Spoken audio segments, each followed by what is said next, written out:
Dubai world central എന്നറിയപ്പെടുന്ന അൽ മുക്തം അന്താരാഷ്ട്ര വിമാനത്താവളത്തിൽ ഇനി ഡ്രൈവറില്ലാ വാഹനങ്ങളുടെ സേവനവുമായി Dubai national air travel agency. ടെർമിനലിൽ നിന്നും വിമാനത്തിലേക്ക് ലഗേജുകളും മറ്റു ചരക്കുകളും എത്തിക്കുന്നതിനാണ് ഡ്രൈവറില്ലാത്ത ബാഗേജ് ട്രക്കറുകൾ ഉപയോഗിക്കുന്നത്. ഓട്ടോണോമസ് ഇലക്ട്രോണിക് ട്രക്കറുകളാണ് ഇതിനായി ഉപയോഗിക്കുന്നത്. ഒരേ സമയം 4 ബാഗേജ് കണ്ടെയ്നറുകൾ കൈകാര്യം ചെയ്യാൻ സാധിക്കുന്ന ഈ വാഹനങ്ങളുടെ വേഗത മണിക്കൂറിൽ 15 കിലോമീറ്റർ ആയിരിക്കും. ഗ്രൗണ്ട് ഹാൻഡ്ലിംഗ് സേവനങ്ങളെല്ലാം ഇനി ഡ്രൈവറില്ലാതെ വാഹനങ്ങൾ നിർവഹിക്കും.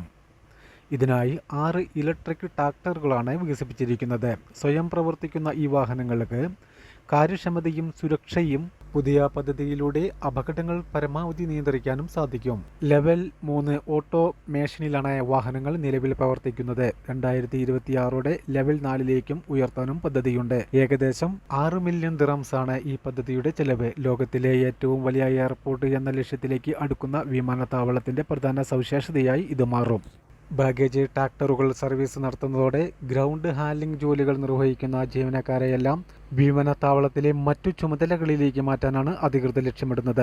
എയർപോർട്ട് റാമ്പിൽ മുൻകൂട്ടി നിശ്ചയിച്ച റൂട്ടിലൂടെയാണ് ലഗേജ് ട്രാക്ടറുകൾ സർവീസ് നടത്തുക. സാധാരണയായി ഇത്തരം വാഹനങ്ങളിൽ ലഗേജ് കൊണ്ടുപോകുന്നതിന് ഡ്രൈവർമാർ ഉണ്ടാകും. അവർക്ക് കൃത്യമായ ലഗേജ് എത്തിക്കാനുള്ള ബുദ്ധിമുട്ടുകൾ ഉണ്ടാവാറുണ്ട്. എന്നാൽ ഈ ഓട്ടോണോമസ് സംവിധാനത്തിൽ ലഗേജ് കൊണ്ടുപോകുന്നത് എളുപ്പമാകുന്നു. അതുപോലെ പ്രവർത്തനത്തിലെ കാലതാമസം കുറയ്ക്കുകയും മൊത്തത്തിലുള്ള സുരക്ഷ മെച്ചപ്പെടുത്തുകയും ചെയ്യും.